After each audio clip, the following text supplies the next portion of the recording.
Hi, my name is Apoorva and I identify as queer. I'm an out and proud queer person and I've been working in a corporate sector for almost 8 years now. My journey started with from being closeted to moving to a company where I was able to be myself. And that's where I want to share those small actions, behaviors that people do that make you feel comfortable working with them in an environment where you feel that it's okay to come out and you can be yourself. You can bring your authentic self.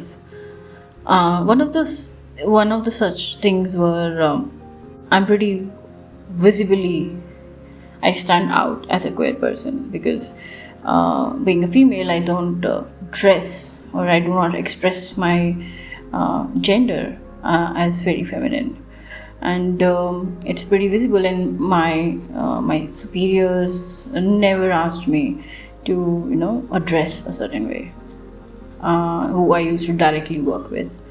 And that used to that used to make me feel comfortable. I was working in a sales background where that is something a very important thing. But my managers always understood that if I am bringing my authentic self, and if clothing is what helps me to do that, uh, that's okay with them. And it was in a very non-verbal way. It was pretty understood in that sense.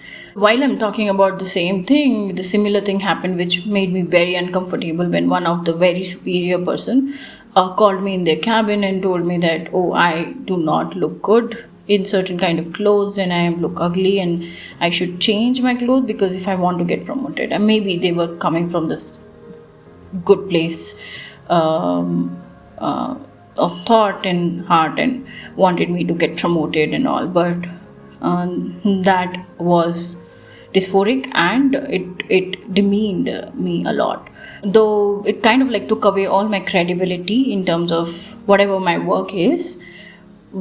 It cannot be presented because I don't look the ideal feminine self that I should look like, and that was really hurtful. So I in the same company I had different kind of people, and in across my career I have understood it is people who make the change, people who make that culture of how you represent and how you feel safe in an environment. I feel if any company has already set their or enforced the policies which are LGBT right policies and all at the workplace, they are LGBT friendly. That's the baseline. That's the first step. And if they have done that, I think the next would be that they implement hiring strategies, having specifically LGBT hiring or transgender hiring. And while they are doing that, they also do sensitization workshops, that is, to have psychometric tests to understand if their employees, where do their employees actually stand. Sensitization for the managers to manage teams which are so diverse.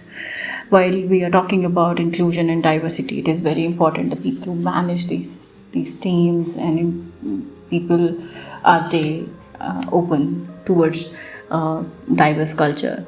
Are they LGBT friendly or not? So I think that is one very important thing. A lot of companies put up very visual posters, that these are kind of policies they communicate, they talk about their policies, and they put visual images. They have badges which people can pick, and which will have, say, they are allies or support LGBTQ rights and feminist and all those terms which are kind of used in more of taboo and a degrading way. They use them as badges to feel proud about. Oh, I am a feminist. I am an LGBT ally, and in those things. So I think those kind of visual things which people in all these all the employees can use input which make other people feel safe about talking about themselves. And definitely an unconscious bias, recruitment process and workshops to help employees understand their biases.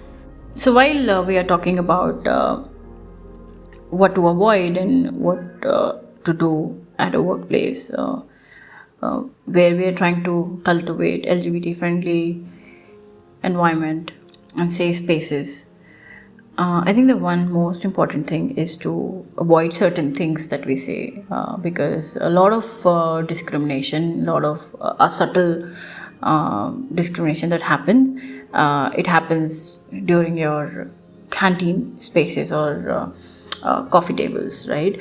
And things like when colleagues are having friendly conversation, there will be a lot of LGBT or queer humor which will be there, which you might not understand but might be hurtful, or sometimes you might also know that it's hurtful but you find it funny. So those are the things that you can avoid.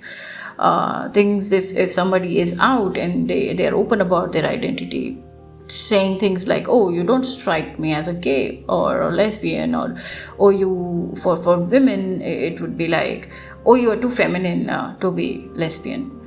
And so yeah, I mean, those kind of things. You're too pretty to be queer, those kind of things, or you're too masculine to be gay, right? So you're reinforcing the patriarchy, you're reinforcing the stereotypes which are there, which they are trying to avoid, which they are not about. I think another thing that it's very important to avoid is misgendering your co-workers and referring them with a wrong pronoun. A lot of time I have heard that, oh, what a fuss, what is a fuss about they them, I don't understand they them, you look like a he or a she or something, and I would call you that only, and that's what you're born with and all. Those are the things that really do not want to hear. I do not want to be told I am affirming my gender. I'm telling you, this is who I am, and I want to bring my authentic self at the workplace. And if I'm coming to a workplace which says, oh, they are open, they have non-discrimination policies, so it is very important that my co-workers are sensitized and are aware of affirmative languages and at least respect my gender identity and my pronouns. So yeah, that's very, very important.